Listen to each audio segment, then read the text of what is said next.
From the creators of Relevant Magazine, this is the Relevant Podcast.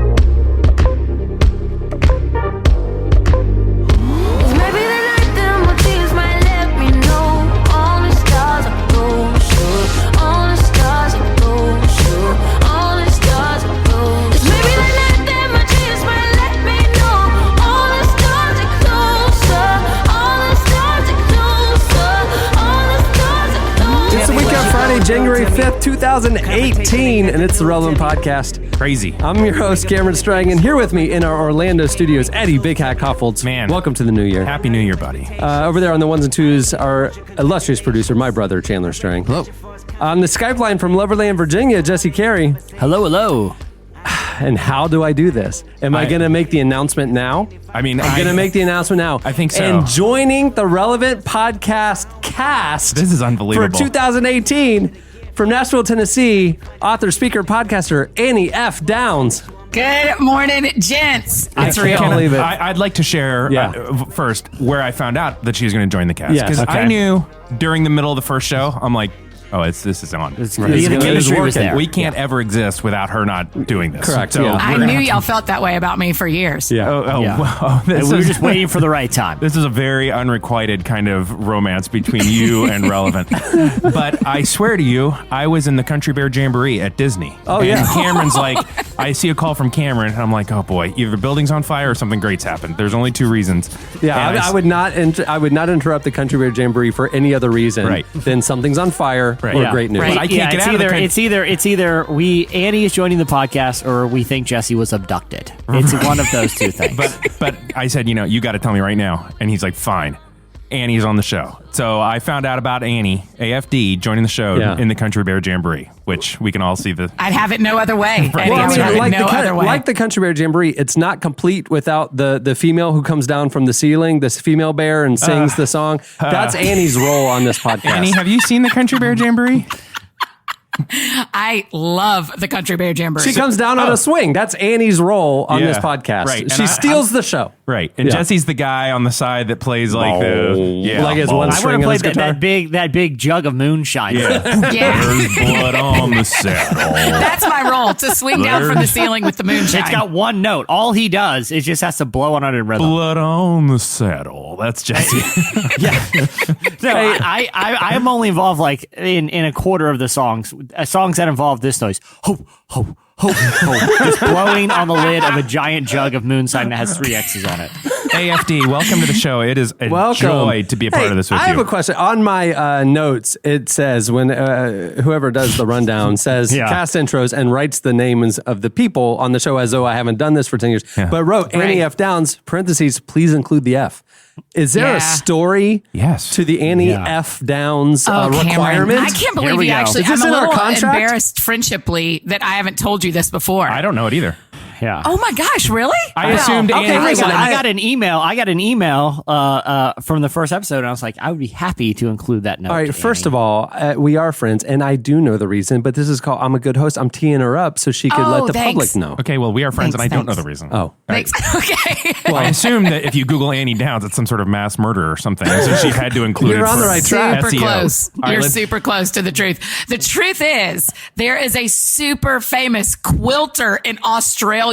Oh, well, I knew like that. the top quilter in Australia, named Annie Downs. So if you search Instagram for Annie Downs, it is a weird mix of quilting and then people at conferences taking selfies with Annie F. Downs. Annie. I have a question, Annie. Yeah. Have you Okay, ever? Jesse, I'm ready.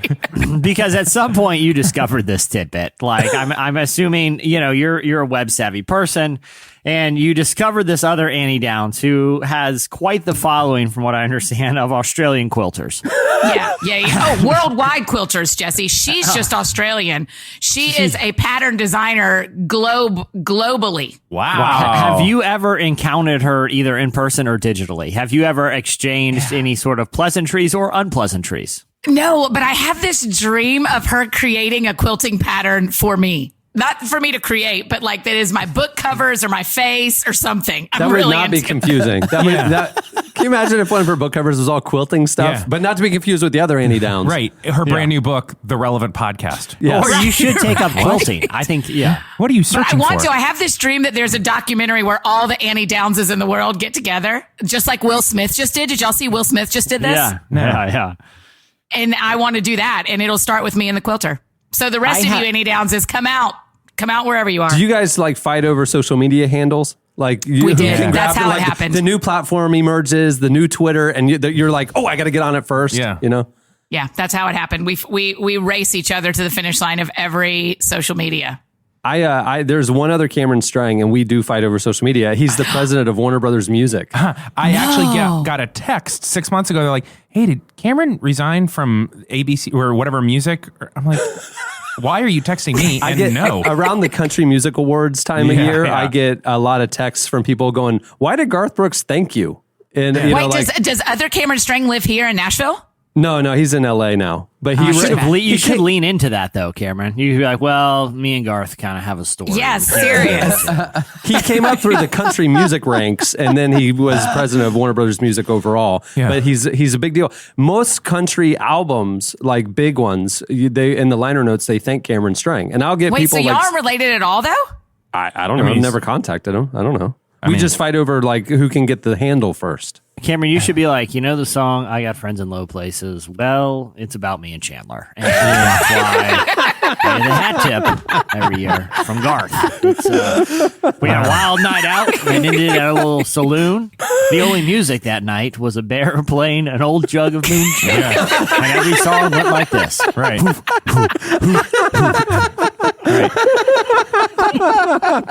And the whole song is completely autobiographical. They're wearing boots. They show up to a black tie affair. Right. It's the whole exactly what happened that night. I've never even heard the song. You've never heard that song? No. I mean, I've heard the hook. I mean, I know the hook. Just keep listening to the show. You'll hear it probably in about 30 seconds when we transition. Or it'll be the song we end on today. Chandler. Oh, yeah, totally. I believe so. I believe Blame it on my roots. Hey, we're kicking off 2018 strong. We have a great show in store for you today. Coming up later, we talk to pastor author Erwin McManus. Oh, yes. I don't know if he wants to be identified as a pastor. Isn't he more like an artiste? I mean, he is, but he's also the lead pastor. But you can't label him. You can't label him. Right. Yeah. But he has a job. We can say what his job is. He's a pastor. But he also makes bags and stuff and does artistic endeavors. Maybe he doesn't want to be pigeonholed. It's not even a sermon. Yeah. It's just you and I hanging out together with the Lord. He's going to hang out with us later. Can I tell you how cool he is real quick? When I called him to this interview, and that's not name dropping, and people will hear me do the interview. Yeah. Oh, neat. But beforehand, he's like, neat. He's like, hey, I called him. Yeah. Excuse me. As you can tell, I'm a little under the weather.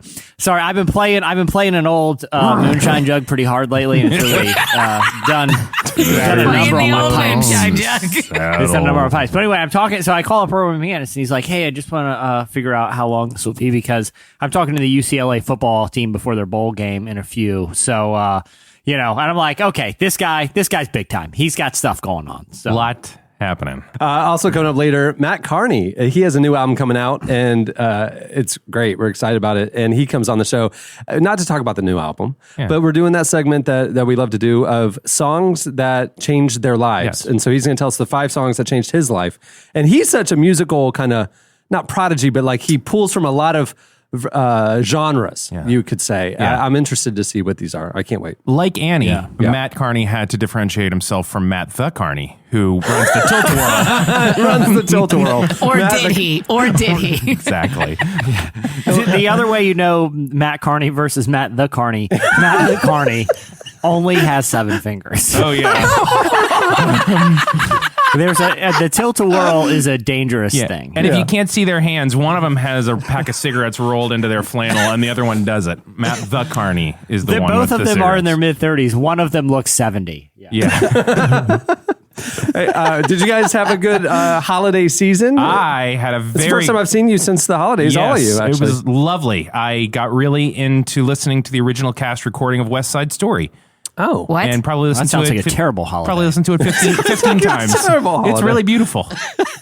How about you guys? Wait, I can't. No, I'm sorry. No one else say anything. Eddie, why West Side Story? Why 15 times? That's more than twice a day. Yeah, because I've been working out in the garage a lot. I was like building stuff and cleaning. What were you building? I built a workbench, which is kind of meta to like build a workbench. Serious. You know what I mean? I built a hammer. Yeah, that's right. The only appropriate answer, Eddie, when someone says, "What were you building in your garage?" is to instantly say catapult. That's the only appropriate answer. Huge, Sweet amazing catapult.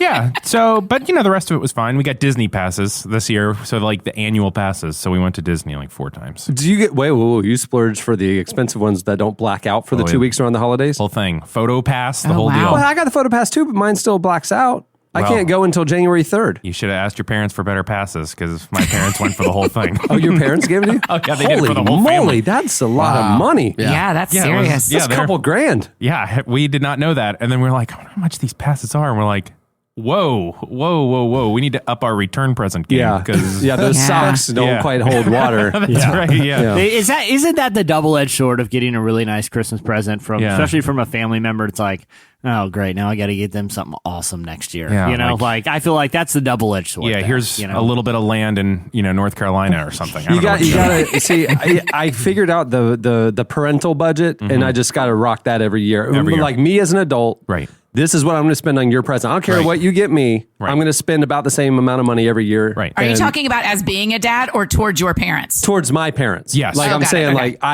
we're locking it in. My Christmas budget is going toward my son now. Right. And you guys are going to get this amount of money. But that's the pay it forward thing, right? Like they're going to spend just crazy on you, not Chandler. Unfortunately. Right. No. Unfortunately for Chandler. Chandler got once again a subscription to Charisma, which his subscription was renewed for the 8th straight year. We are hoping that it takes root. But they wrapped it in a box so it felt better than it has in years past. My mom basically buys him Charisma and a Bible every year. Trying to hope it'll take this year. This is the year it's going to stick. Yeah. This one was the camo Bible. Mm-hmm. So, the camo Bible. Yeah. The Just for Hunters Bible. Last year he got the one, that little pocket size one that had a metal case that you can keep it over your heart and it'll like protect you in case of bullets. Yeah. From snipers. Yeah. But he got rid of that already. Do you guys got anything cool? I got some pans. I'm doing a lot of HelloFresh, and I need to up my pan game. Oh, yeah. And so I asked for some nice pans. Oh, that's nice. That's a very adult gift. No, but you did get excited about it, right? And I got a suitcase. It's not the sort of thing that I would splurge on normally. I don't want to go to, whatever, Williams-Sonoma and spend all that kind of money on real cutlery and stuff. You're like, I do already have a pan. Perfect. Yeah. It's a little warped. I got a, Target 9 years ago, and it's like chipping. But, You're not supposed to put it's chipping? Yeah, put that thing away. That's so dangerous. Yeah, really? Well, it explains my cancer. But I mean, the chipping. Yeah, it's bad, Cameron. Nah, I ain't worried about it. I ain't worried about that. I ain't worried about the asbestos in my house. I'm not worried about. We're fine, Annie. You don't need to worry about us. We got this. There's a whole new level of me being on the show now. Now I've got to worry about your health, your safety in your homes. No, I'm built. It's called building up a resistance. I put so many chemicals into this body. Yeah. I'm pretty much unkillable. This is Cameron's just chipping a little bit of that Teflon into every meal just to be stronger. That's why I drink 50 Diet Cokes a day. Is like you're building up. I'm doing preservatives on the innards, and then I'm like rock solid. That and a lot of hot tamales. I'm good. Just like the Egyptians. That's so That's gross. right. They were mummifying myself. Right. Prior. I'm pre-mummifying myself. Live forever. Actually, I am, new year, new you sort of thing. Yeah. I'm on day 3 of a very intense detox. Yeah. And having no Diet Coke for the last 3 days, I wake up with aches and pains. Yeah. It's not. Wow. Yeah. Oh, wow. Yeah. No, it's rough for the first 3-4 days. Did you do a test to check your blood aspartame levels over the legal limit? They said basically my blood was, I could put it in a bottle with 3 X's on it, and that's basically the same thing. And they'd use it at the Country Bear Jamboree. Yeah. When they drew the blood, it was actually carbonated. Molasses. Yeah. My blood bubbled. Molasses. Yeah. When they did the little finger prick, your finger went.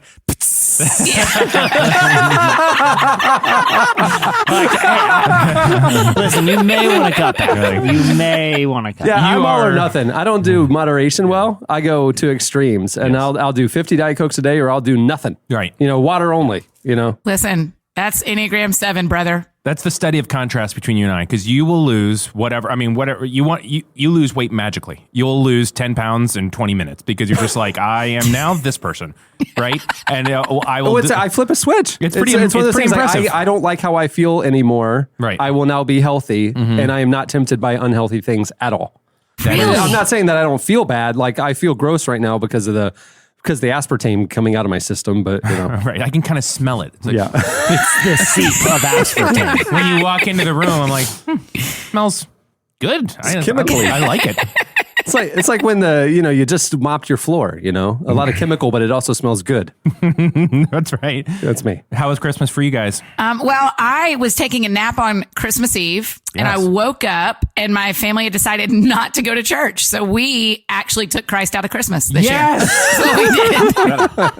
That's the best way to go to church. When you woke up, they were celebrating Hanukkah. It was wild.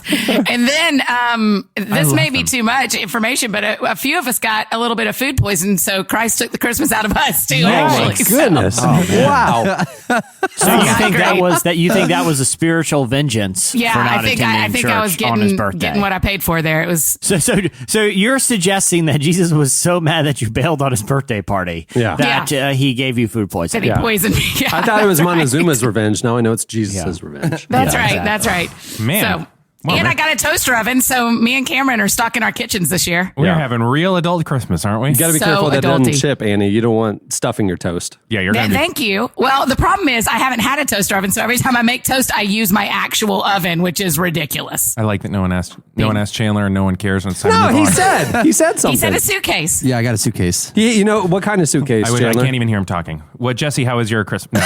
No. I'm interested in this suitcase situation. I actually got the away suitcase, which we used. I told my mom to use the offer code relevant at checkout. Yeah, our recent sponsor of the podcast, the Away suitcase. Yep. Do you like Chandler, it? I have them too, and I love them so much. But if you mess up the code on the top, they can't fix it. Oh, really? I had to mail a suitcase back, and they had to mail me a brand new one because I messed up the code. Oh, wow. Well, in the booklet, it says to save the code as like a phone number on your phone so that way you don't forget it. Clever. And I did that. Chandler, when's the last time you've gone out of town on a trip? I went out of town like a month ago into New York. That's actually when I realized I didn't have a suitcase. So were you one of the guys own one? that when you go to like the checked baggage carousel, it's like a leaf bag covered in duct tape? Was that you? Yeah, pretty much. Chandler. That was mine. Hands off. That one's mine, guys. Move back. I got to get No one's trying to touch it. Don't worry. No, there's nothing alive inside of it. Just move along. Chandler, what did you get your lady friend and what did she get you? She got me this jacket. Oh, it's a Supreme jacket with a champion logo on the With front. a big well old C done. on the front, which stands for Champion and Chandler. And what did you get her? I got her an Amazon A ring? Fire Stick. Or whatever that's called. That's what she asked for. And then she Amazon gets me who, this. Chandler? Amazon. Like the Fire Stick or whatever, the thing for the TV. So she spends Like that $20 $180 thing on your you can Supreme buy at Walmart? jacket, and you Yeah, spent well, $35 on her Fire Stick. She didn't.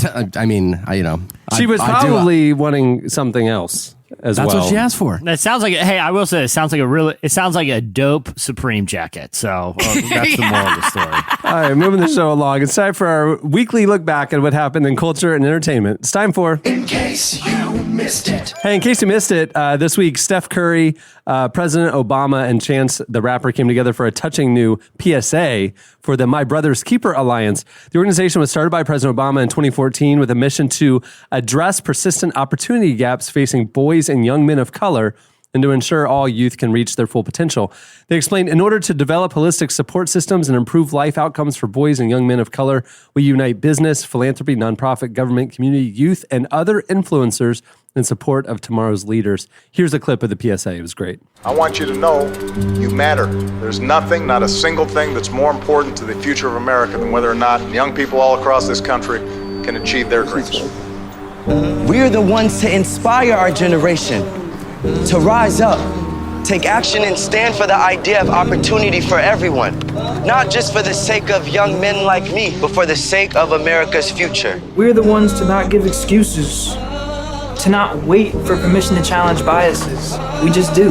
We're the ones to act, to bring our unique gifts and talent. To make sure America lives up to its grand ideals for our children and our neighbors' children. Because our futures are all tied together. I am my brother's keeper. We are the ones. I am my brother's keeper. I am my brother's keeper. Yo soy el guardián. I am my brother's keeper. And I want you to be too.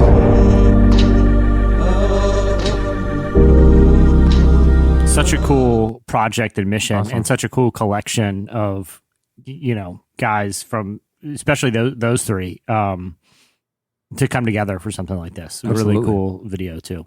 Hey, in case you missed it, this week, Will Ferrell and Molly Shannon's fake Rose Parade broadcast angered and confused a lot of people.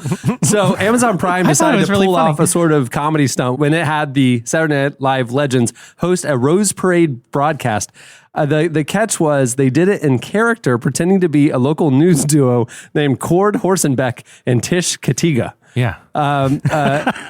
Anyway, many viewers didn't recognize the pair and were not happy with all the strange commentary from these people they'd never heard of. So the show got more than 1,400 one-star reviews that included feedback like, "Way to go, Amazon, totally ruining the Rose Parade with two inane idiots who thought the event was all about them." And "Do you really think fear of horses and depression are fitting parade commentary?" Not even the credits were safe. Here's a clip. This is great. Walk home. How do you think the crew did this year, by the way? I don't know. They're a terrible crew, let's be honest. Support. Oh, there's a banana for you. Oh, thank you, finally. I have to be honest. Also, who wrote this crap? It's terrible. Oh my God. This stuff is terrible. Can you imagine if... Should we fire The thing that I don't get... with the crew? The thing that I don't get is the sweet old people watching the Rose Parade who would be confused by this because they don't know who Will Ferrell is. Yeah. How did they get on Amazon Prime Video? Thank you. Right. Because they have someone in their family that they gave an awesome gift to. In exchange, they got a fire stick. They felt obligated to use it. They're like, I mean, he gave me this. I gave him a Sweet Supreme jacket that probably cost like $400, and I got this fire stick. I might as well use it to watch the Rose Parade. And the funny thing is, Will Ferrell, I guess if you didn't know it was him, his disguise was pretty good. It was hysterical. Yeah.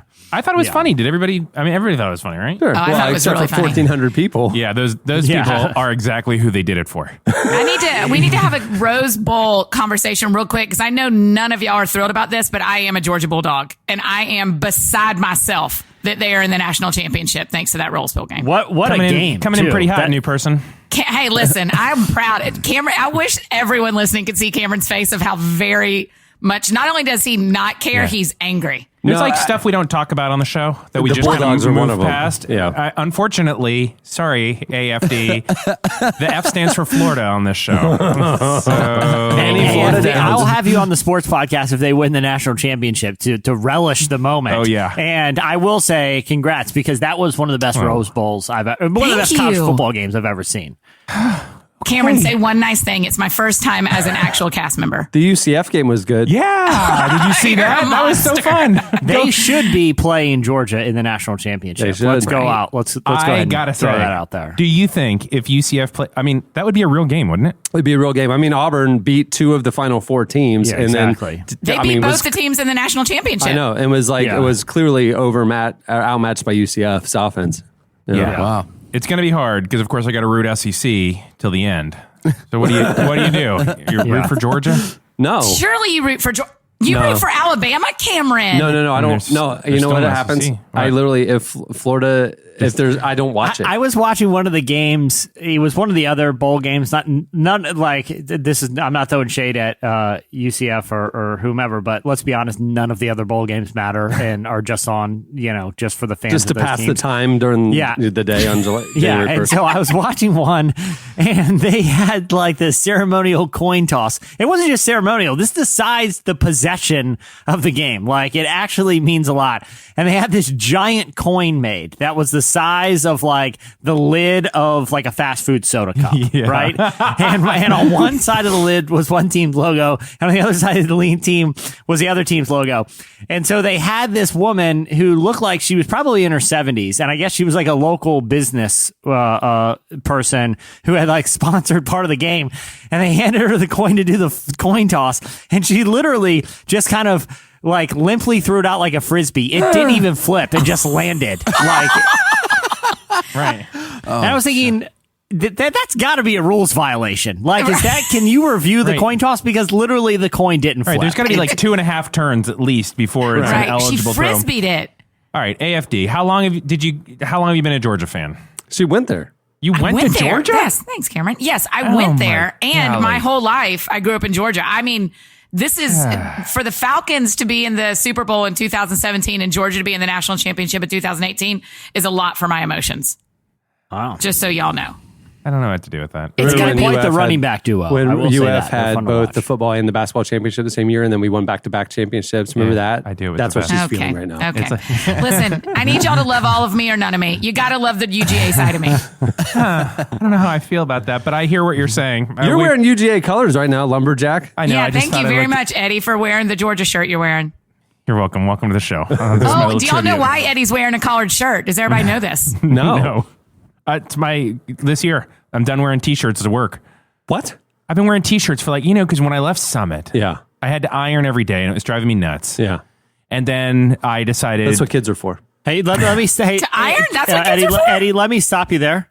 Just because you're wearing a button-up shirt doesn't mean you need to iron. I've ironed once in the last 12 months. That was before the Christmas party, and that was only because Cameron left a subtle hint outside the room I was staying in, by leaving an iron outside.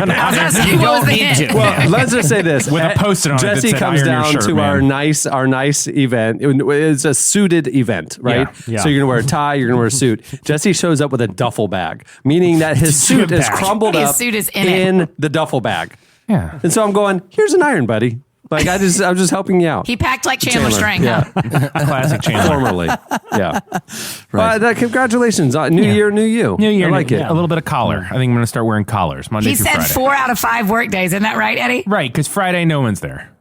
Do you go somewhere? I thought you worked from home. No, I was at Northland. Oh. Yeah, in Northland Church. I have an office there. It's too many times the senior pastor has walked by and it's like in June and I'm wearing shorts and a Brooklyn Brewery t-shirt. Yeah. It's like, I should be wearing a collar. Yes, I work for IJM where they wear suits every day, and this is what I'm wearing. Yeah, I mean, we all got to stop somewhere because I've just decided to wear a shirt, period, to work. every day. So you Donald Duck it every day of your life. This is the year, Jesse. This is the year. No, he doesn't Donald Duck it. It's the opposite. He wears bottoms, no top. Oh, that's right. Yeah. Donald Duck wears bottoms and no top? He Mickey Mouses it. Oh, yeah. Mickey Mouse. It's better than, I think he should Yogi Bear it. Where it's just the vest. Just the same vest every single day. And this is lovely hat. And a little fedora. Yeah. And he's always trying to get picnic baskets. Yeah, and I bring picnic baskets for lunch every day. And I just pull out a slice of old pizza. Yeah. Hey, in case you missed it, Justin Bieber is auctioning off a painting of the cross he painted called Calvary to help victims of California wildfires. Pop star posted an image of the painting on Instagram where it received more than 2 million likes. The recent fires have caused more than $10 billion in damages to home and property.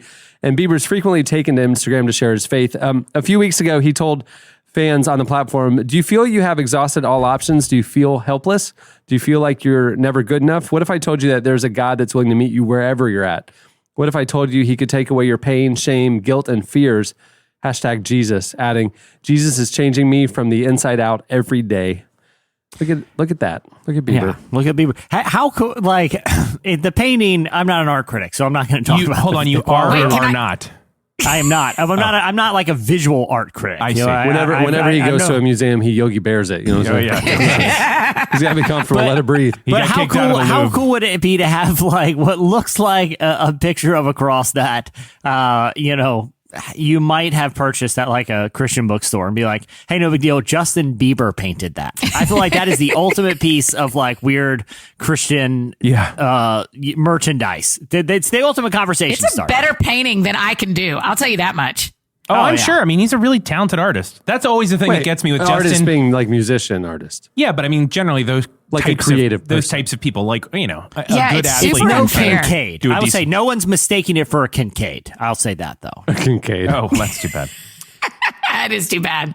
I mean, he does a thing with the shading of the different colors that I cannot do, you guys. I tried to paint one time and it was so shameful that I've put it away forever. You did? Was it one of those like you and 10 friends go to like a painting thing and all paint the same vase? It's worse. I gave my sister for Christmas one time a painting class together and she was ashamed of what I did and was like, please stop.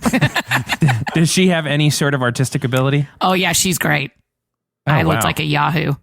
That's right. Hey, in case you missed it, Jen Hatmaker, Beth Moore, Lisa Sharon Harper, and Shannon Nyquist were among the women to sign the hashtag Silence is Not Spiritual statement. Dozens of Christian leaders signed the statement that represents an effort to break the silence on violence against women and girls and encourage others within the church to not remain silent either. Their statement says, in part, we're experiencing a kairos moment, a window of opportunity to bring healing in the world and in the church. The rise of the recent Me Too and Church Too movements have compelled us to examine our own beliefs and actions concerning the state of women. We face an urgent and defining moment in history. Women of all faiths, races, cultures, and backgrounds are bravely breaking their silence, yet many communities of faith do not match their bravery with action. Instead, feeling the problem is too pervasive, they've acquiesced, leaving whole churches and communities paralyzed. The hashtag and statement are efforts to encourage those within the church to stop standing by and start standing up for women and girls who experience violence. You can find out more and sign the statement at silenceisnotspiritual.org. Man, very cool. Yeah, powerful statement. Powerful statement. Yeah, I loved it. I think it's really smart. I think it's really, we have to start saying that stuff out loud, right? I mean, y'all know this too, but there's so many of these conversations that happen behind closed doors that are really important and really powerful and really meaningful, where people are telling the truth of what they've experienced. And we just aren't in a world anymore where that's going to cut it, where we just talk about it. We have to start talking about it publicly, I think. Did you guys see the new Dave Chappelle stand-up special? I did. On Yeah, Netflix, the two of them? I did. Yeah. Did you see the second one? I did. The Comedy Store one? The small venue club? one? Yep. Where he tackled this. He said some surprising things about it. Kind of inflammatory. Right? Yeah. Kind of going, he said, I support you ladies. I believe you. And I'm glad you're saying something. But almost like, watch out. Yeah, like there's a little bit. What does that mean? He almost blamed it as though there is sort of. It seemed to me like there was almost like a culture of perpetrating this by women in order to like move ahead in the world. He said and it was like, no, that's messed up. The point that I think he was making is I'm glad y'all are unified and speaking up, but you're pushing these powerful systems that are in place and entrenched. You're pushing them, and you're raising your voice, and you're trying to create change. The problem is what he said. I do not agree with this. They will, while right now they're on their heels, when they get their footing again and come back, they will come back harder and harsher, and the backlash might be severe. Wow. Did you catch that? His perspective, like that happened to him in a different almost manner. Like we saw this with like racial movements. We saw this with other movements. Just watch out for the backlash. He's like, I'm happy for you, but it's coming. Like it was like crazy. A very problematic attitude. Yeah, it was crazy. Sure. That just can't. That can't be true. That can't be true. The backlash. I'm hearing you. I haven't seen it. He was saying, as an oppressed person, when we have stood up and pushed back the powers that be, while we have our moments, that what comes back is so much more severe than what was. It almost makes you wonder if we should have stood up in the first place, is what I was reading between the lines. I agree. I agree that's what he was saying. I don't agree with that, but I'm not an oppressed person either. I can't identify with his plight and people of color, and I can't identify with women's situations either. I'm aware of that, but I would never heard that said before, and I couldn't believe he said it on his special. Yeah, it was. Yeah, I think he did it under the guise of like, I'm just a comedian spouting off, but I was a little shocked at what he said. But I do think that like people signing this letter and the Me Too hashtag, I think that even though there may be repercussions to it, and it's not just like a smooth exit out of this kind of oppression, it still feel like people are putting one foot in front of the other and speaking up and saying like, it's necessary. This is not okay. And it's absolutely necessary. Since when do we make decisions based on whether the backlash is going to be too much? That's not how we make decisions. Absolutely. Yeah. I don't know. I was surprised. Watch it for yourself. Maybe I inferred other than what he was trying to, imply. But I couldn't believe he said what I thought he said. Did people laugh in the audience? Was it like Well, a funny? The way he presented it, was it funny? Chappelle's things when he gets in his like soapboxing moments, like it's not meant for funny, and then he'll say something that is funny, but then he's actually saying little lines that are like jokes within a serious story, a very serious thing he's talking about. But I mean, if you watch his last two, I think he released two in the last year or whatever. He also has some antiquated ideas, and I saw a think piece after those two were released that basically like Dave Chappelle's sort of thinking and social ideas haven't evolved since whenever he was having his moment like 15 years ago.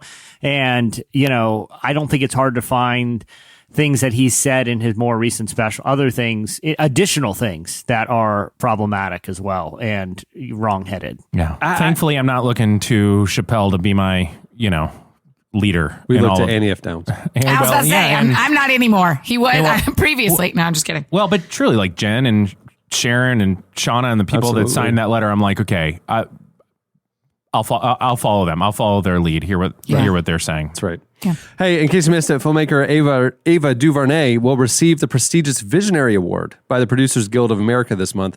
The award recognizes producers for their unique or uplifting contributions to our culture through inspiring storytelling or performance. She's produced and directed projects that deal with major social issues, including the documentary 13th and the TV series Queen Sugar. She's also the first African-American female director to have a film nominated for Best Picture with Selma. And she's also the first African-American woman to helm a film with a budget higher than $100 million with the upcoming adaptation of the Christian sci-fi novel A Wrinkle in Time. I'm reading it right now. The Guild said the emergence of Ava DuVernay as a producer and filmmaker has been one of the great developments of the past several years, adding she is, by any standard, a visionary storyteller. I wish there was a major magazine that would, have an in-depth conversation with her. I'll say that. Soon. Hey, and lastly, in case you missed it, Beyonce is among this year's Coachella headliners. The lineup came out this week for Coachella in April in California. The pop superstars is joining headliners The Weeknd and Eminem for the California Festival. A little surprised about that. I know.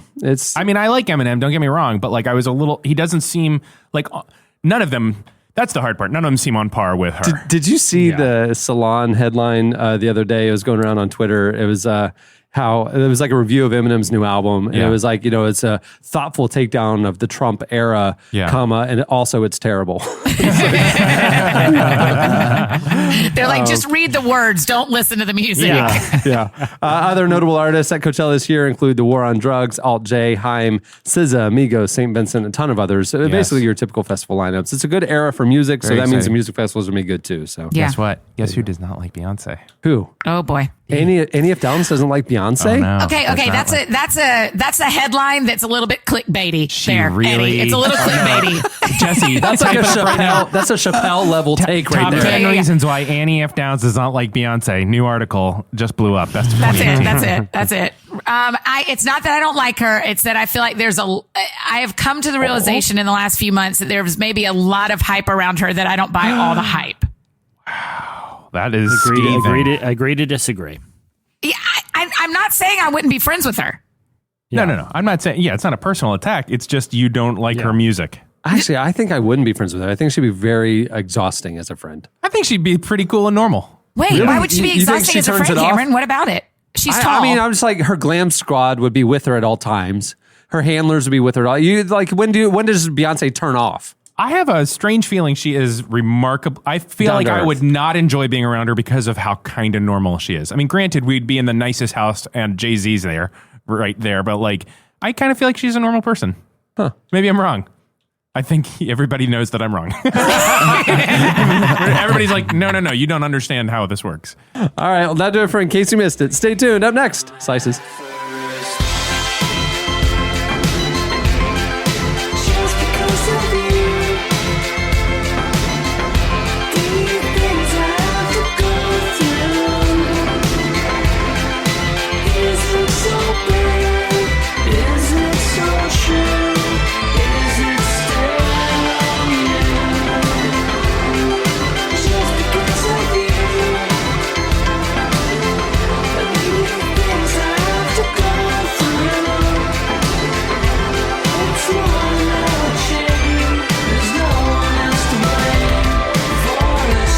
You're listening to Phoenix. The song is J-Boy, my high school nickname.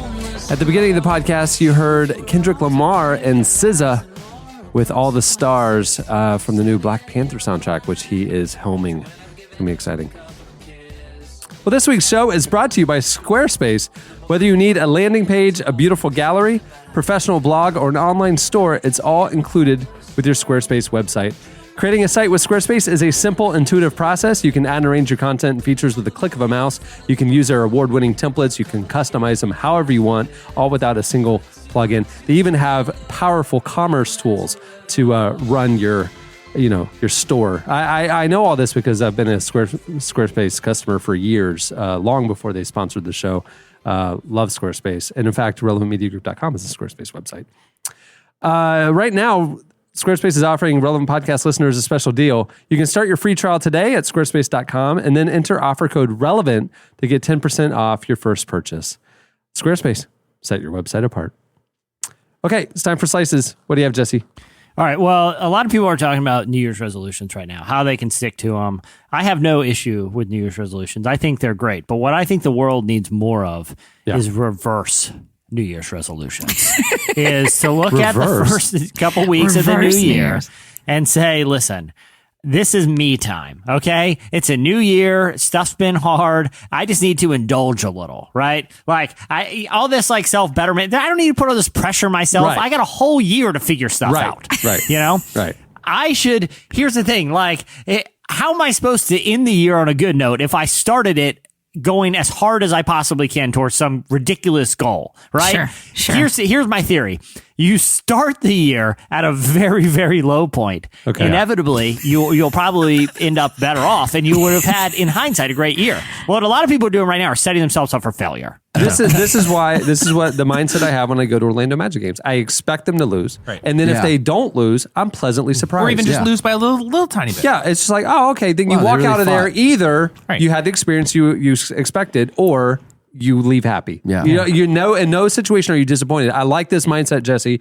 Approach your year with low expectations. That's right. And then if you exceed them, hey, good for you. Yeah. And the best way to do that is to set a reverse resolutions, which has doing terrible things in January, because hopefully you're living slightly better. So that then you quit them so that you've quit doing terrible things? Yeah, I do not go to church, no Bible, and just eat at Golden Corral every night in January. Well, Eddie, I'm so glad you said that, because there is a restaurant chain that they didn't say this was their motivation for this deal, but I can only assume that they have the same thinking that I do. IHOP has announced a new deal that will run from now through February 11th. Oh, gosh. That will get, this is what they say is the most requested promotion they've ever had by customers, by people who frequent IHOP. All you can eat pancakes around the table. How much do you think it costs to eat all you can eat pancakes? $3.99. Yeah. How much? Each person? $3.99. No, that's $10. How much do you think like it $10. costs? So $3.99, $10, Eddie? $5.99. I'm gonna go $2 because they're the devil.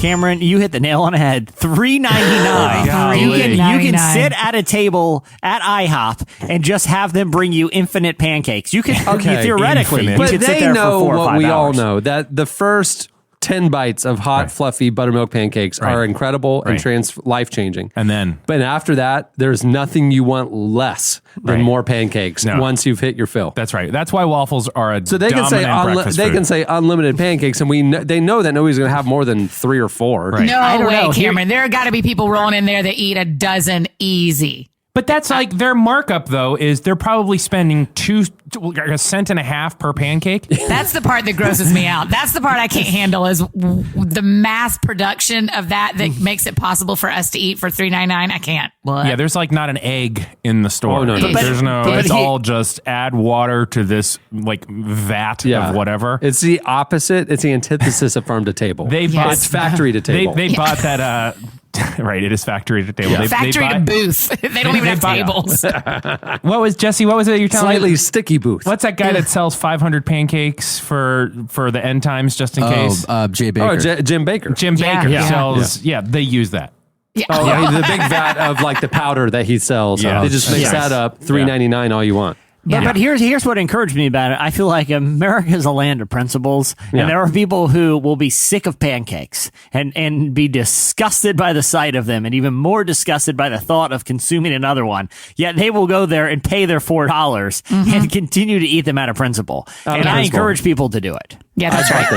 Send us So your then what you're pictures. saying, if you indulge this and then get to that extreme, you're going to have your yearly fill of pancakes by February 11th. You won't want to touch another pancake, and then you get healthier after that. Yeah, I can't know what success is in this story. That's the problem, is I don't know when you've done the thing well. But here's what a lot of people are saying. It's just not possible, Jesse. Like, I may be a person of principle. I'm still a human being. I'm not capable of eating pancakes for over a month every day at all you can eat volumes. I want to introduce you to a man in Ohio. This is sort of a twofer, but it's what I'm doing here is related. Annie, just since you're new to the show, Jesse, excuse me for interrupting. This is what we call the Jesse file, where Jesse highlights a person that he's calling out to be sort of like eccentric, but really he's just building a case for the life he wants to live. Okay. So I don't even know the slice, but this is Jesse in the future. Jesse, take it. Okay, so this man is actually, I want to be him for several reasons. This man, his name is Bruce Wayne. Okay. No, it's not. His real name, his birth given name is Bruce Wayne. It's Bruce F. Wayne. Yeah, thank you. Not to be confused with. He for 426 consecutive days, which is a new record, has visited the Tifton, Ohio Chipotle and documented each visit on Instagram and eaten at least one meal there every day. The corporation Chipotle was so thrilled about the record being broken that they made him a custom-made superhero cape and burrito cufflinks to celebrate, and threw a giant party for him. He was very excited about this, and he took to Instagram and he wrote, this is what Michael Scott would have written had he broken this record. Right. Had Michael Scott visited Chipotle 426 days, which honestly I think is within the realm of something his character would have done. Here's literally what he wrote, because it takes all the irony away from the whole thing. My heart is so full from today's events at Chipotle Mexican Grill. Thank you for #food with integrity. Everyone at the Tifton store is a class act. They made this day something to cherish for a long time. #Chipotle life. No. Which #Chipotle life. Chipotle life. Hey, listen, I had Chipotle last night.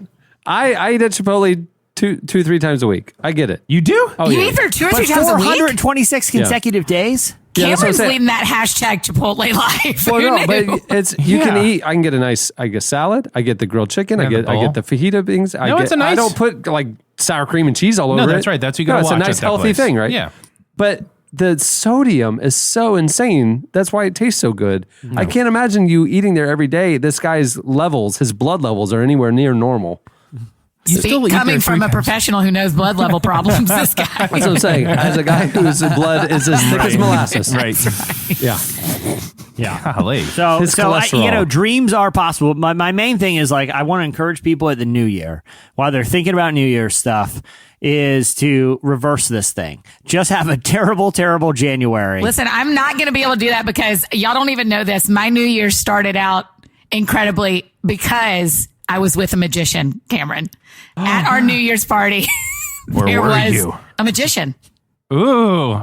Just begin at the beginning. Don't miss a detail. Yeah. You're going to need to tell us how the tricks worked. I will do that. We did dinner at a friend's house. There was about 12 of us. One of my friends is a magician. His name is Harris III. Y'all probably know him. And he came in. And wait. Your friend is the magician and his name is Harris III? Yes. So you're friends with a magician in real life? Yes. Is that like hanging out with Beyonce? I sometimes hold back on information. Like a professional professional? Like, not like a hobbyist. No. Professional traveling magician. That is his name. I know this name, Harris III. Yep. I don't. What? Give me a second. So it's a very cool name. It's a very cool name. Okay, so this is my question. Cool. Like hanging out with Beyonce in real life. Like, is she Beyonce or does she turn it off? Yes. Hanging out with Harris III in real life, is he always Harris III or does he turn it off? Is he just a cool hang? Or is he always kind of like the magician friend? Both. He's a cool hang, but here's the thing, you guys. So I've been friends with him for 5 years, maybe, him and his wife.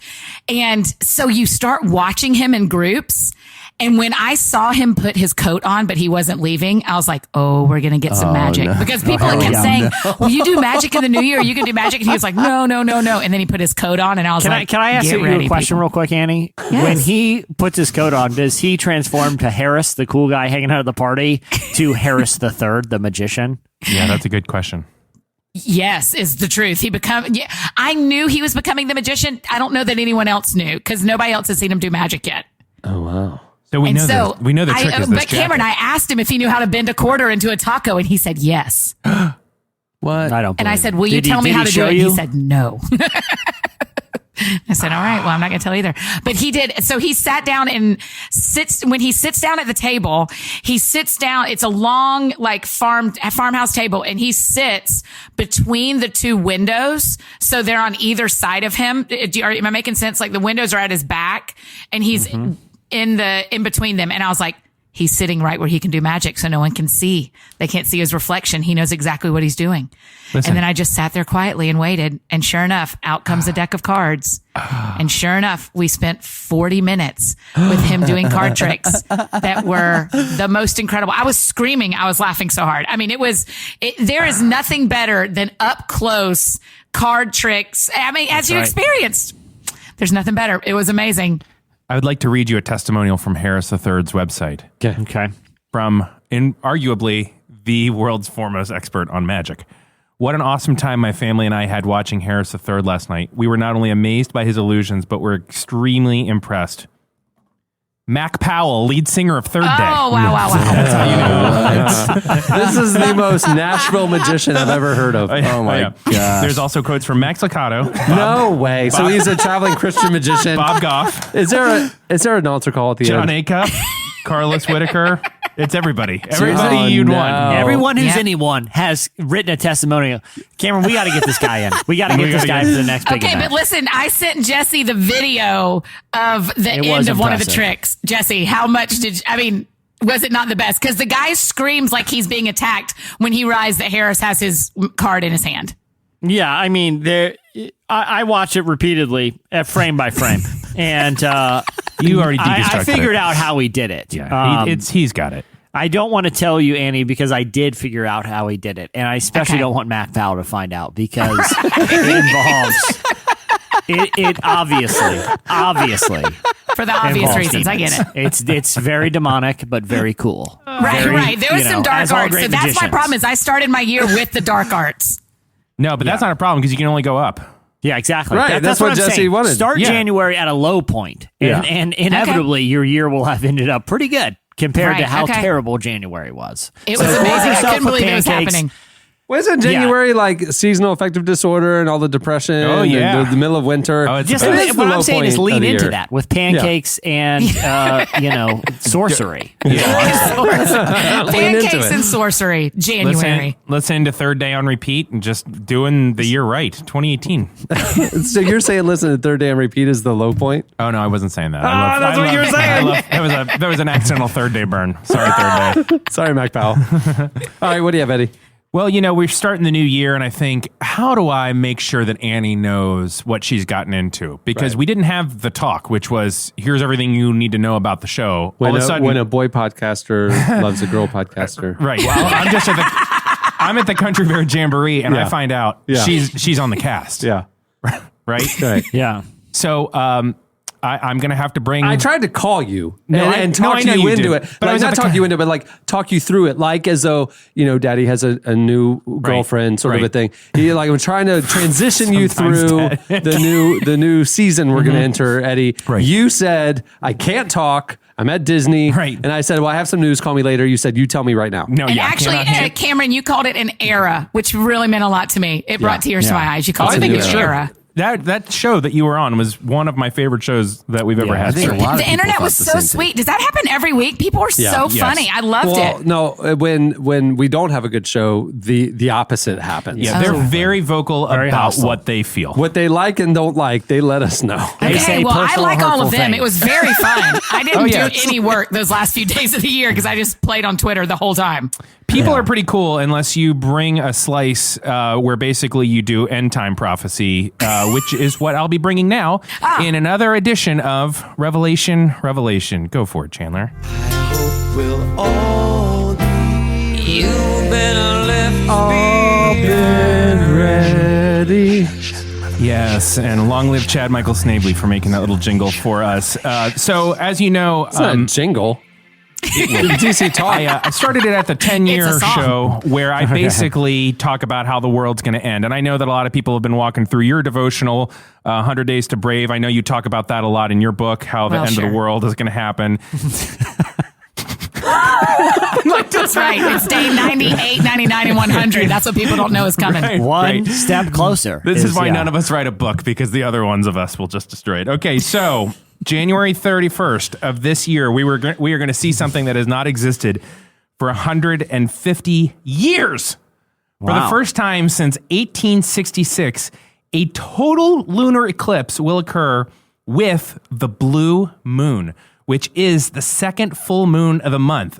Okay, so on New Year's Day, did everybody look at the moon? Yeah, huge, crazy super moon, and it was nuts, right? Yeah. And it was sort of like, what's going on in 2018? Did everybody else think that? Like, I was watching Magic Tricks, so I got nothing. You know what? I was consulting my blood moon prophecies. You know what? This is true. So Cohen and I spent New Year's Eve by the lake shooting fireworks. Yes. And I noticed how bright it was and looked up and couldn't believe how big the moon was. Right. I didn't know that this was a thing. I thought maybe I just don't pay attention to the moon very often. It's like the Jimmy Fallon moon. Like it was a Jimmy Fallon moon. When is it ever that big? Well, it's that big, and now it's going to be that big again on January 31st.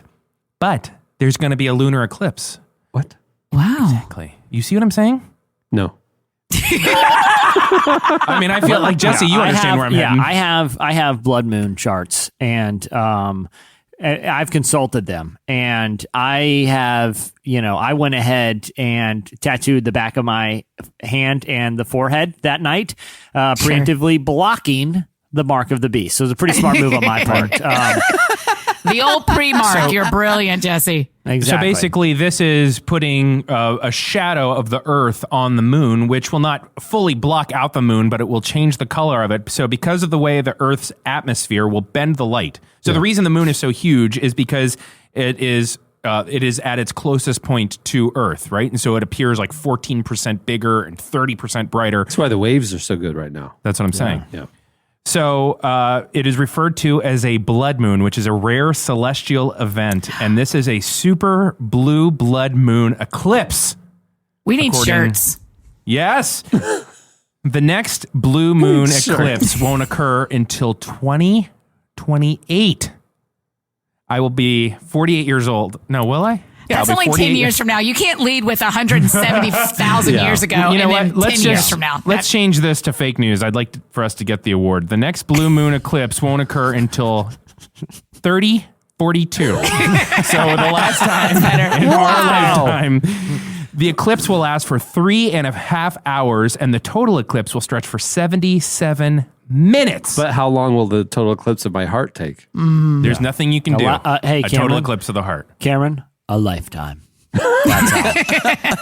Anyhow, I just want to say enjoy 2018 while it lasts, because January 31st. My watch, the second coming is right around the corner. Yeah. I mean, you might as well. Here's my advice from someone who's studied the codes, the blood moons, done a lot of number crunching. I have a tenuous grasp on the Hebrew language, but I think I've decoded something pretty at best.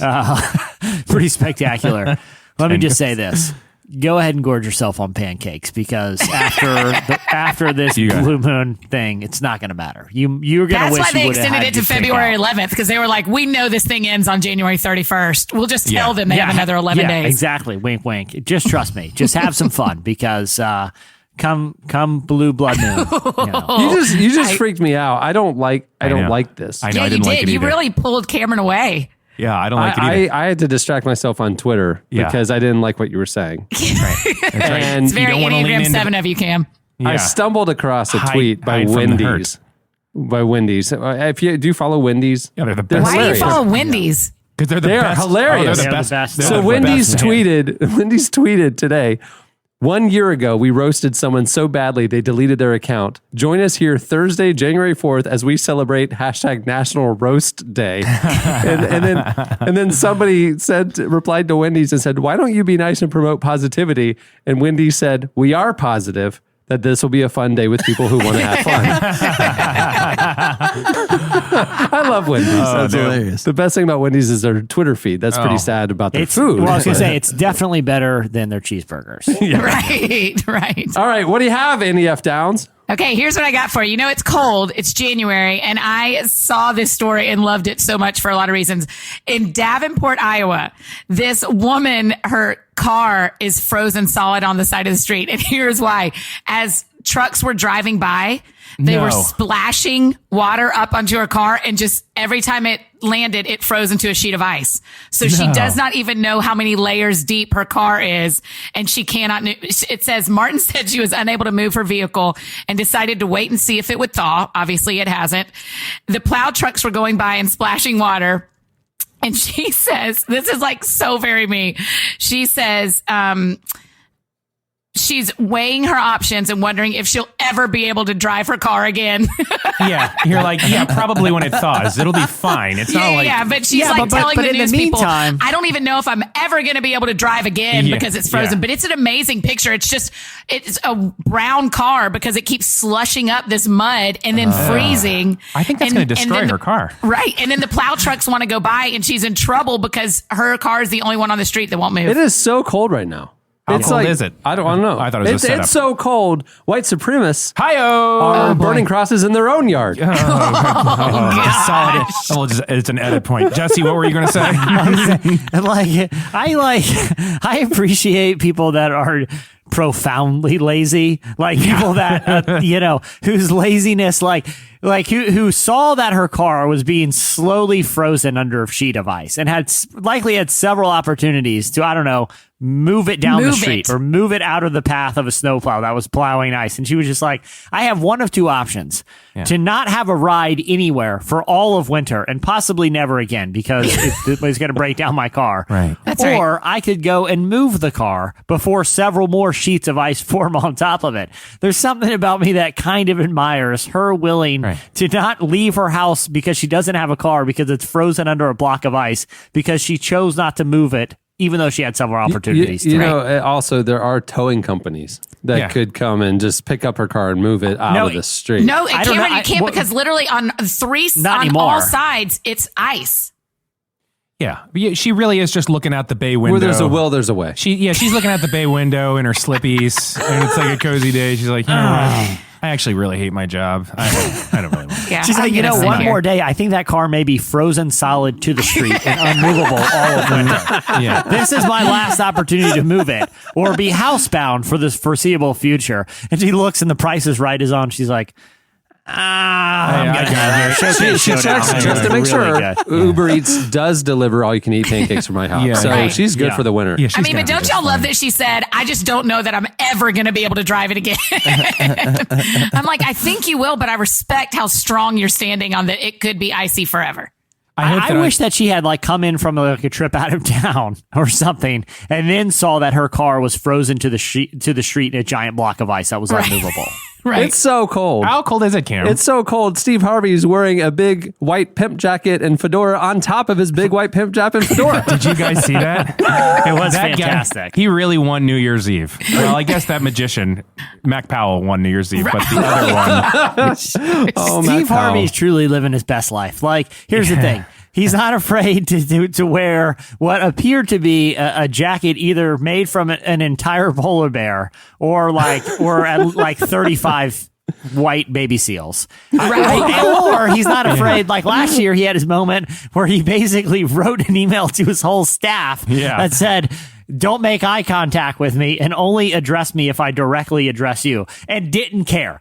Issued a non-apology because he's Steve Harvey and no longer has to. Good on you, Steve Harvey. He probably killed that polar bear with his bare hand and got the jacket or clubbed the seals himself because he doesn't care. He's Steve Harvey. I flipped over to it for a second, and all I heard him doing was just doing a super casual man on the street interview, and he just could not have cared less about the whole thing. And it was just like, how do you go to the bathroom?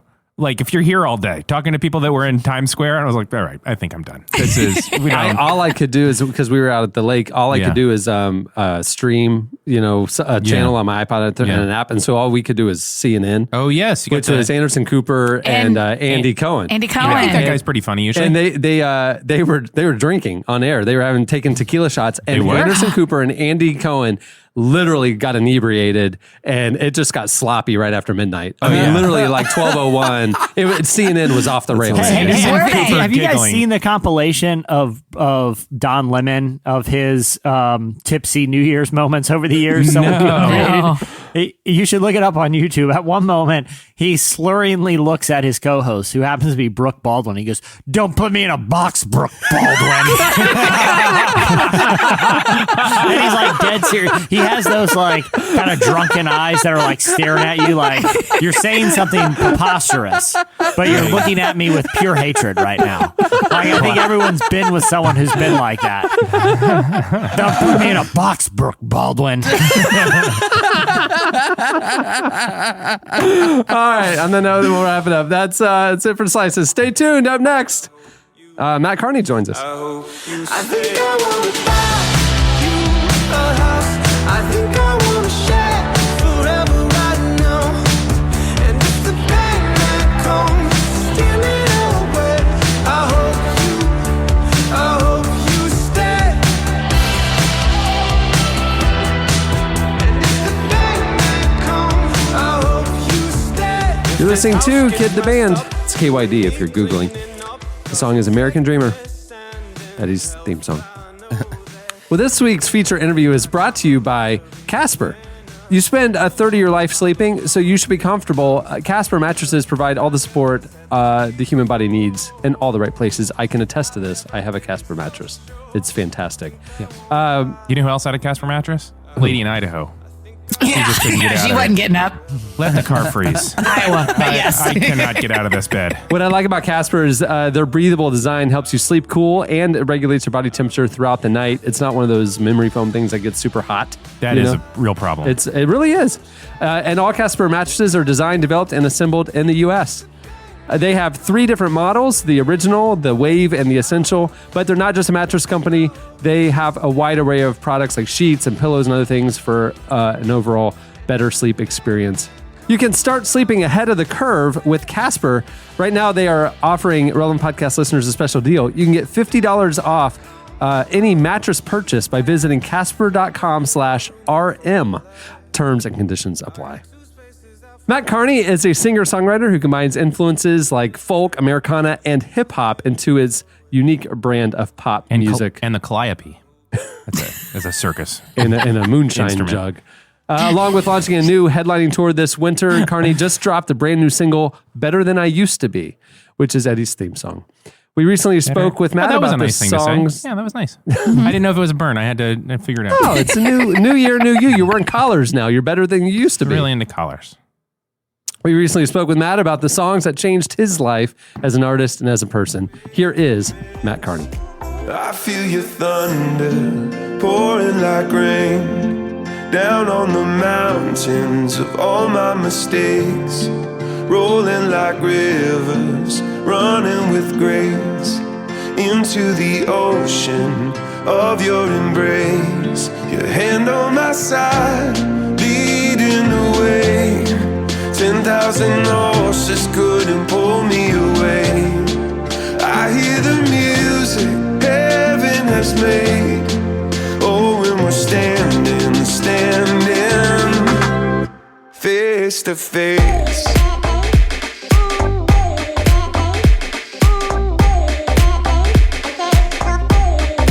Face to face. The first one is Can I Kick It by Tribe Called Quest. It was kind of the first song that was mine in middle school, where it spoke to me and I was exploring music for my own. It wasn't my brother's or anyone else's. It was just like, wow, this is the coolest thing on earth. And Tribe Called Quest in general, like, defined my middle school, high school years. Like, there was no one that I listened to more and nothing I thought was cooler than them. And so they're kind of the original crush of mine. Can I kick it? Yes, you can. Can I kick it? Yes, you can. Can I kick it? Yes, you can. Can I kick it? Yes, you can. Can I kick it? Yes, you can. Can I kick it? Yes, you can. Can I kick it? Yes, you can. Well, I'm gone. I would say the next one is Diamonds on the Soles of Her Shoes by Paul Simon. This was the first song where I was super young, remembering music was like something powerful. And my dad played me the Graceland record in his old Volvo on a cassette tape. And it was the first kind of shared record, you know, where I was like, wow, music is really dope. Like, I really like music. It's just a kid. And I remember listening to the record, and there were African voices, and like, I was just like, man, music is awesome. And that, I would put Paul Simon as the first person that I experienced that with. She was physically forgotten, but then she slipped into my pocket with my car keys. She said, you've taken me for granted because I please you. Wearing these diamonds. The Sufjan Stevens song, maybe the John Wayne Gacy Jr. song out of Illinois.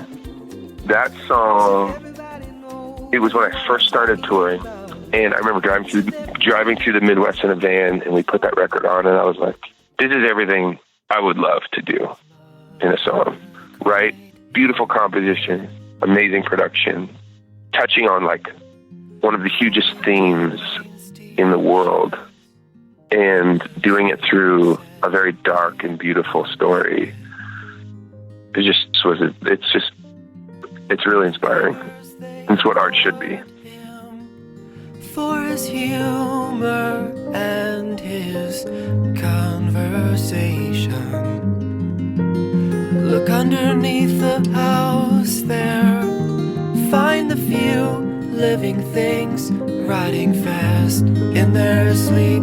Oh, the dead. 27 people, even more.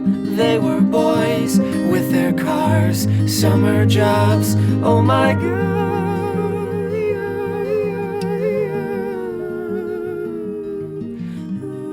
For number 4, I would put Bob Marley's Waiting in Vain, only because I love that song so much. And I have listened to that song probably more than any songs on it.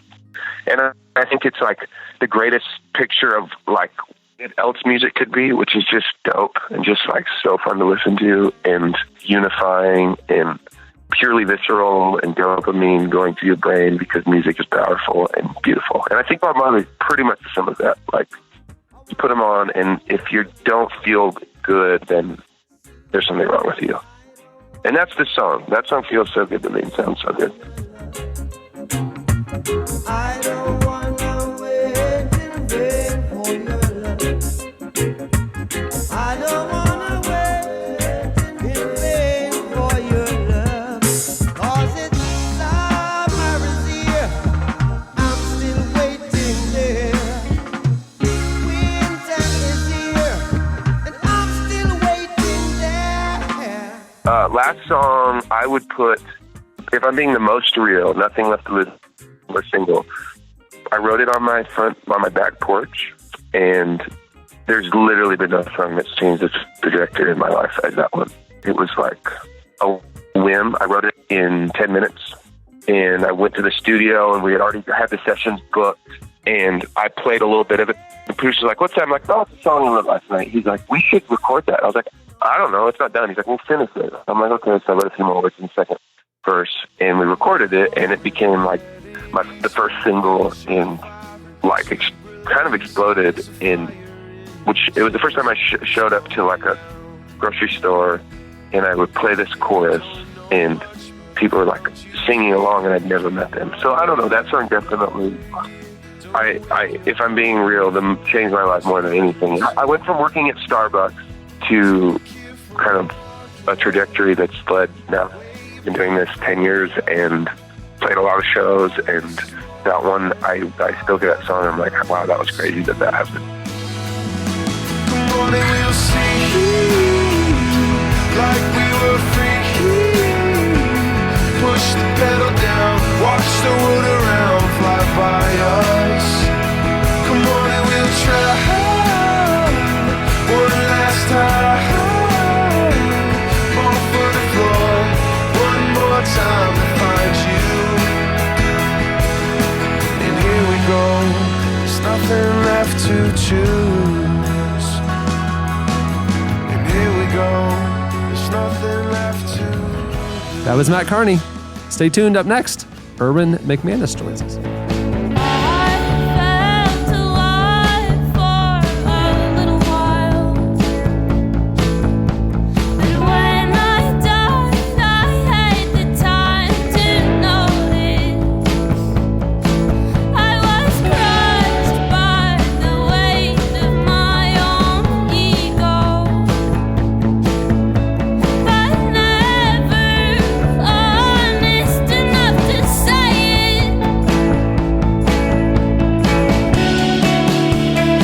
Listening to Mothers. The song is It Hurts Until It Doesn't, which is what my mother told me when she spanked me. Erwin McManus is the pastor of Southern California's popular Mosaic Church, as well as a speaker, designer, artist, filmmaker, and author of 9 books. What have you done with your life, Eddie? I was a pastor. That's right, including his latest, The Last Arrow. We recently talked with Erwin about how a cancer diagnosis changed his perspective on life and how we can all benefit from living without the fear of failure.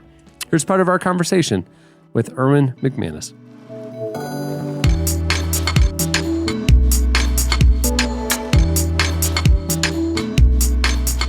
First off, I love the book, man. I love the title, and I love the message of it. I feel like it's so important right now. But for people who haven't seen it yet and haven't got a chance to read it yet, tell them a little bit about why you wanted to write The Last Arrow. Well, a lot of it was having lived for a while now. I'm almost 60 years old, and I've seen a lot of people kind of come and go. I've seen people with incredible talent and potential and promise sort of crash and burn, and some of them just disappear quietly into the night, and other people just really step up, and people thought they didn't have a lot of talent and didn't seem like they had a lot of promise, but they've just had so much resilience, and they've overcome so many hardships. And I just started really thinking about what are the characteristics of people who never settle, people who somehow have the internal resilience to overcome a lot of failure, a lot of disappointment, a lot of difficulties, and what are the characteristics of those people that sometimes failing for them ends up becoming quitting. And I wanted to be able to write a book that you could read as if you're at the end of your life, before you're at the end of your life, so you can live your life without regret. One of it's really interesting. I read some of the different things that you've written, and also even just some of the promo stuff for the book. You were talking about how after the first manuscript came in, you actually were diagnosed with cancer yourself. How did that experience change your life and perspective, especially as it pertains to some of the messages that you'd been researching for this book? What I think is really important for me about the book was I wrote The Last Arrow as if I were dying, and I'd finished the manuscript, and then they told me I had cancer, and they told me it had expanded further than they'd hoped, and that it was more advanced than we would want. And I didn't know if it was going to be my last Christmas. It was exactly a year ago this week. Wow. And so I had to kind of face the reality this could be my last Christmas, the last time with my wife and kids, and that I needed to finish this book, that the title, The Last Arrow, may have been a pretty powerful foreshadowing that it was my last book. And when I went back and started editing the book, what really struck me was I didn't feel a need to change anything in the book. That having this overwhelming realization that I could be dead didn't change the perspective of the book. In fact, if anything, it made me more resolute. I had a greater resolve that this message was really important. I added a chapter at the beginning and a chapter at the end called Battle Ready and the Battle because my family insisted that I put into the book that I had cancer. They said, this is the story God's given you in the middle of this book. You need to put it in there. But I have to be really frank, Jeff. I think the reason the book means so much to me is that everything I wrote before I knew I had cancer, I felt more deeply and profoundly after I found out I had cancer. What was one of the big things that you learned looking at people? There's lots of different kinds of people in the world, but as it pertains to kind of attitudes and perspectives, there are people who are comfortable getting comfortable and getting into a rhythm and kind of playing it safe. And then there are those type of people that are comfortable taking risk and never really settling. What are some things that you observed about the latter group of people, the people that are never satisfied, that are always stay hungry, that kind of sets them apart from the other type of people? Yeah, I think what stands out the most to me is unexpected. I think would be unexpected to the people who observe from the outside is that they do not live their life for themselves. They live their lives for others. Because if you're living your life for yourself, you can create a pretty comfortable experience, and you don't really have to risk a great deal. To live a level of comfort and security really is a kind of a minimal requirement on your life. When you begin to live your life for others, when you begin to live your life asking the question, what's the most good I can do in the world? And wherever your focus is, how do I alleviate the most human suffering? How do I help the most people live the life they're created to live? How do I invest in the most leaders that need someone to pour into them and to believe in their future? The moment you start to live your life for others, it moves you into the risk mode and moves you out of the safety and security mode. Along with that perspective shift of living for others, I feel like there's some of the barriers that I've kind of seen for people that can't kind of shift their attitude. The two main that I've experienced are fear and regret. So tackling each one of those, like if someone is living, they want to live a different way, but they're kind of living in past regret, and it's causing them not to do things that will cause them to address it, and they don't want to fail again. How can someone move on past these, kind of past transgressions and regret and turn the page and start a new chapter living a different kind of life? Yeah, I write a lot about fear and regret in the book, and because it's paralyzing, right? And and that you have to have a particular posture with your past. You have to realize that that your past will be your future unless you have the courage to create a different one. But your past doesn't have to be your future. And that people who accomplish a lot in life, people who live their lives without regret, people who never settle, it's not because they didn't fail. It's not because they don't have a huge backstory of disappointment. They just don't let it define them. And I think that's the huge thing, is that you can't fix what happened before in your life, but it doesn't have to fix you into a pattern for life. I mean, I have failed so much in my life. I've messed up so many times. I know I've been disappointed, and I've probably disappointed so many people. But the whole point of it is that if you don't risk, you don't really have a lot of failures in your resume. If you're going to risk a lot, you're going to fail a lot. And that's why it really can't be about your ego, because if it's about your ego, you're going to protect your story by not taking huge risks. But if it's not about your ego, then who cares if you fail? Who cares if other people think you blew it or you messed up? You understand that what you're living for is more important than your reputation. What you're living for is more important than failure or success. And I always tell people, look, what you fear establishes the boundaries of your freedom. And so if you're afraid of heights, you stay low. If you're afraid of people, you stay alone. If you're afraid of the outdoors, you stay inside. And that's one of the reasons you need to lean into your fears, because your fears really become the material in which your life is limited. And most of the things we're afraid of, they never come to pass. We tend to be more afraid of shadows and possibilities. And fear is a pessimistic act of faith about the future. Fear and worry says the worst possible scenario is going to happen. And so why allow faith to operate in your life from the dark side, in a sense? And so I just tell people, look, you don't know how it's going to play out. You don't know what the future holds. You don't know if you're going to succeed or fail. So what becomes important is giving yourself to something that matters, whether you succeed or fail. And worry really is trying to control things that are outside of our control, which actually sucks the energy out of your soul to focus on the things that are within your control. So stop worrying about the things that are out of your control and start focusing on the things you actually do have control over.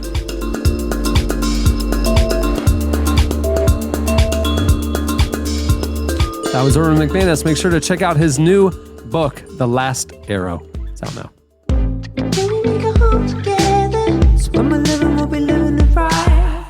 I'm tired of moving night to night. Wanna know, wanna know, wanna know. Can we make a home together? We can work it even if it's tired. Do you believe in miracles?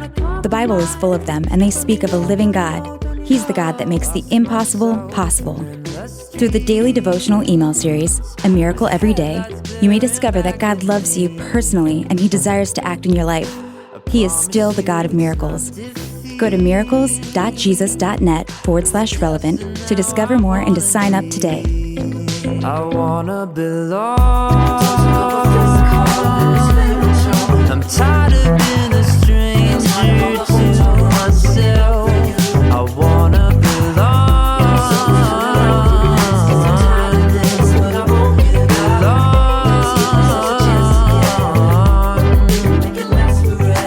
You're listening to Fife and Kimbra. The song is Belong. Okay, it's time for your feedback. But on the last full cast show we did, which was 2 weeks ago, before the new year, we did not have a question of the week. No. Because we knew that we were going to do a best of edition and we wouldn't get to your feedback. So we don't have any of your feedback right now. Other than we were glad you loved Annie. Oh, yeah. Your feedback was a little annoying. But Oh, thank you. they were so, oh my gosh, not to me. I felt good. It was so sweet. I loved This is it. such a massive all caps improvement. Not even like the same show. I actually like it now. There was stuff like that. It was good to hear that it went well. But Annie, what stamp are you going to put on the show? Have you been thinking about this? You've got a lot of hype to live up to. A lot of people have very high expectations. How are you going to change the Relevant podcast? Have you thought about this? Definitive answer, please. Cameron, Lord have mercy. I mean, for starters, I'm here. I'm the female bear who came out of the ceiling, as you labeled me earlier. So we got that going for She's us. on a swing. She steals the show. That's all I'm saying. You're sitting there. You're used to these big old fat bears just blowing in their jugs and stuff. Blood on the saddle. And then all of a sudden, the room just lifts. Yeah. The ceiling opens up, and a big bear comes down on a swing and just steals the show. That's Annie F. Downs on the Relevant podcast. I will say this. I think she is one of the great developments of the past year. She is, by any standard, a visionary storyteller. Thank you. Thank you. I do have my first idea I'd like to propose to the crowd. Oh, okay. I think we need to do a time capsule. Tell us more. What do you like? Bury a pipe in the ground or something? Like newspapers? What are you talking about? What do they do? Like a PVC pipe that's sealed? PVC pipe? That's very small. What are That's you very talking about? small. We're going to need a big bigger piece of time pipe. capsule than that. If large, we're starting a new era, and I believe that we are, Yeah. I believe we need to mark it with a time capsule.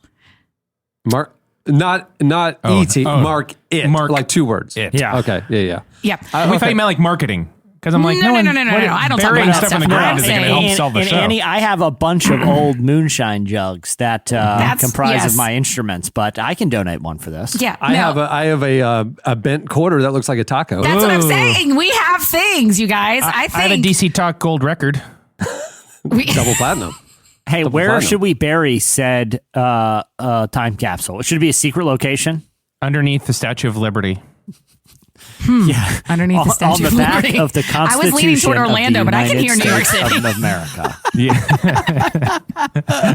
To me, time capsules are one of the most hilarious things that people do not do enough. I'm all for it. And I like the idea of Chandler's girlfriend being like, "Hey, Chandler, where's the fire stick you just got me for Christmas?" He's like, I need something for a time capsule. So, Are we going to open the capsule at the next blood moon? That's the question: is how long is the right time to leave a capsule capsuled? I think we do Blood it. moon. I think we put a lot of money in it, and then we bury it, and then have the listeners have to find it based on some clues, kind of like National Treasure. Oh, Like have a nationwide search for the Relevant Podcast time capsule. Like there is a clue already given on the show.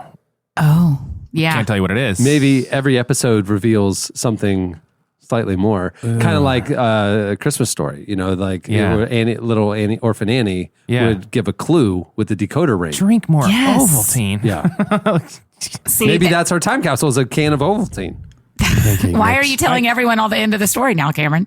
I got to tell you, in elementary school, they did a big time capsule thing and buried it. Yeah.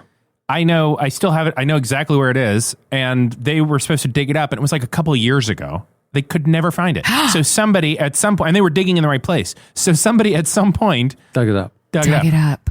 Or it just, I guess it could have sunk into the water table here in Florida. But that seems unlikely, right? It's true. Because everything's super weird. It's all just like sandy down there. But they were like, no. So my little drawing from Miss Anderson's first grade class, just, someone was like, why would anybody steal? Why would anybody want that? Why would y'all bury that? Is what I'm saying. This is the question about time capsules. Why would you bury it? Because that's so cute. You have a bunch of little drawings from first graders and you bury it until they're whatever you are, Eddie, 48, I don't know, until they're older. And then you bring it up and everyone sees it. I am 37 years old. I will be 38 on February 12th, Abraham Lincoln's birthday. I know the day after the IHOP promotion is over. Oh, I know. Yeah. That's how we'll celebrate. We'll start detoxing. That's another with your clue. birthday. Yeah, that's another clue. Another clue. You're just giving away clues. I mean, we can all make around. jokes all day long, but guys, I really want us to do this. All right. We'll send you some stuff and you can bury it, I guess, in like an Amazon Prime box. I think at some point when we're all in the same room, sooner rather than later, we just put all of our things into a time capsule and we'll bury it. Or someone will put it somewhere and we'll bury it. Yeah, we'll give it to Chandler. Sounds good. Just put it in the storage room. All right. It's time for this week's editorial question of the week. I normally offline while that's happening, we talk amongst ourselves what the question of the week should be. I'm not even doing it. I'm not even opening up. New year, new me. Yeah. I know this week's question of the week. Oh, okay. Right. I want the listeners to tell us what segment or element they would like Annie F. Downs to add to the Relevant Podcast. That's What would you like to see Annie do? And do I have to do it? Is this No, you don't have whatever to. they say I have to do? No, they're not your real We'll dad. see how good the ideas They're are. not your real dad. Yeah. They can't make you do anything. But you can take these suggestions. But what do the rest of us add? I guess Revelation. That was good. Blasphemy. Things that aren't you cool. add blasphemy to the show. Show tunes. Yeah, a lot of show tunes and stuff. Seems right. No, like, is there a segment? Is there a recurring bit? Is there an element you would like Annie to add to the show? What do you more need than from just me? being an engaging personality and fun friend to hang out with. Yes. There you go. Hit us up on Twitter at Relevant Podcast, or you can tell us your longer, more involved ideas on the podcast episode page at relevantmagazine.com. Don't make it too long. Nobody wants to read that. It's so boring. One paragraph or less, please. Wrap it up. Think Hemingway. Just write beautifully. Didn't Hemingway say write sober or write drunk, edit sober? Yeah. He did. Yeah. That's right. He's brilliant. Do that with your feedback, He please. followed half, and from my understanding, You write of drunk, we'll understanding edit way, sober. he followed half of that advice. So Yeah, that's right. Well, welcome to 2018, everybody. Annie, good having you on the show. You guys, I'm just thrilled. Thank you so much. This is going to be the best. This is really, is the really best, exciting. yeah. Hey, many thanks to this show's sponsors for making the episode possible. Remember, you can start your free trial today at squarespace.com and enter offer code RELEVANT when you sign up to get 10% off your first purchase. Yeah. Also, thanks to Casper. You can get $50 toward any mattress purchase by visiting casper.com/RM and using RM at checkout. You know what? New year, new time is a great time to get a new mattress. Yeah. No, for real. Like I slept on an air mattress this weekend. Colin and I were staying out at the lake. You got to make memories. And but I'm come on. going, I miss a real mattress. Yeah, I think you know we're what I mean? fine. Yeah. Where's my Casper? That's what you right. said. Hey, thanks also to Mat Kearney for joining us. Remember, his new single is called Better Than I Used to Be. It's out now, which means an album is on its way. You can follow him on Twitter at Mat Kearney, not Matt the Kearney. Matt the Kearney, though. Matt the Kearney, very dark Twitter feed. I will say it is very offensive, shocking content at Matt the Kearney. It's And he was super cool to hook us up with a bunch of like funnel cakes and stuff. I love that. But he types so slow when he's tweeting because he's only got 7 fingers. Yeah, So. it's really Lots of difficult. typos. He can't ever hit the space Tons bar. of typos. Yeah. Also, thanks to Erwin McManus for joining us. You can follow him on Twitter at Erwin McManus. And his book, The Last Arrow, is out now. Hey, head over to RelevantMagazine.com. Signing off. Guess what happened over the holiday? We launched a new website. Yeah. New There's website. a whole new RelevantMagazine.com online right now. The guys worked very hard over the holidays. I was getting texts during Magic games, and they were here during a holiday thing. It was really sad that it overtook their holidays, but they got the site launched, And we're at one point, did one of them text you and say, like, my son, Tiny Tim, is at home sick? May I go home, please? I did not ask them to put in the hours. They just did because they went above and beyond. It was really awesome. We also launched a whole new section at the new site called Love and Money. I'd love for you guys to go check that out. It is a year-long initiative that we're doing to tackle or change how this generation engages finances and relationships. Those two issues, which the church has typically done a pretty bad job with talking about, are very intertwined. You know, financial stress is a leading cause of divorce. And we thought, hey, why don't we take this on and try to change the trajectory of how we engage these issues. So Love and Money, you can go relevantmagazine.com/loveandmoney, or you can find it right there on the homepage. Love for you to check it out. We'll be publishing content there throughout the week. Every week we have a special issue with the new issue of Relevant that just released. We have a special edition, the Love and Money print edition as well. So like if a subscriber, it came polybagged and there was 2 magazines, Love and Money is included the January issue of Relevant. You can also view it online. It's a great thing. So go check that out. The all new relevantmagazine.com and the new Love and Money section. It's pretty exciting. It's the first of many, many, many new things rolling out from us this year. Wow, 3 minis. Yeah. Oh, no. There's a lot more minis. There's a lot happening. I'm excited. It's kind of stressful. It is stressful. But it's good stress. But also, hey, get the new issue too. The new issue of Relevant featuring an unbelievable conversation with Russell Brand. Jesse told me yesterday that the cover story with Russell Brand got shared more than 30,000 times over the holidays. It's eye-opening. It was a great piece, Jesse. That writing was really good. Oh, thanks. Thank you. I mean, all the credit goes to him for being willing to have such a candid, interesting conversation about faith. But I really appreciate that. And you can find the new issue at relevantmagazine.com. It's there. You can view the whole thing for free if you'd like. And if you like what you see, maybe subscribe and get it in the paper form mailed to your house. We should talk about that business model offline. What, giving away the content for free? Yeah. Yeah. Maybe you got to pay to play. Yeah. Sort of firewall or something. Some sort of firewall. But then 30,000 people couldn't have been impacted by that story's That's not my message. That was cool because it's like the guy who's like the vicar of HBC, the big church, and he was tweeting about it. Pete Gregg, or an old friend of Relevant, a lot of leaders in the UK were tweeting about it. It's cool to see it start some conversation. It got almost as much Twitter activity as NEF Downs being on the Relevant podcast. Almost. Right. The vicar of Dibley was tweeting about NEF Downs. Harris for lots of different reasons, though. Harris Jr. Not the third, Matt his Powell. dad. Matt Powell tweeting about NEF Downs. Matt the Kearney. Yeah. And it was super rude what he wrote. It was, it's unrepeatable. Yeah, His Twitter account was briefly suspended. Yeah, it was pretty uncool. Wendy's is trying to take him down on January 4th. Yeah, Matt the Kearney will no longer, we will not accept that kind of behavior. You can't say that stuff about me, Matt the Kearney. Yeah. I'm right here, Matt the Kearney. I can hear you. We protect our family, and that's not cool. Thank you. All right, on that note, we'll wrap it up. I'm Cameron F. Strang. I'm Eddie F. Koffoltz. I'm Chandler F. Strang. I'm Jesse F. Carey. I'm Annie F. Downs. Welcome. Well done, boys. I feel really welcomed.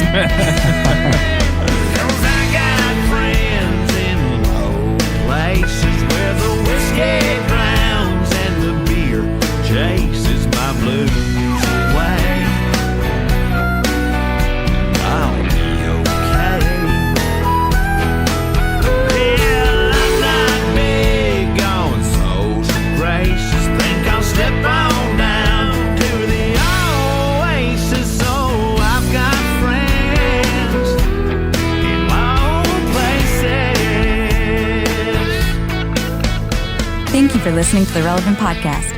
If you like what you heard, be sure to leave us a review on iTunes. Check out other shows from the Relevant Podcast Network in the podcast section at relevantmagazine.com.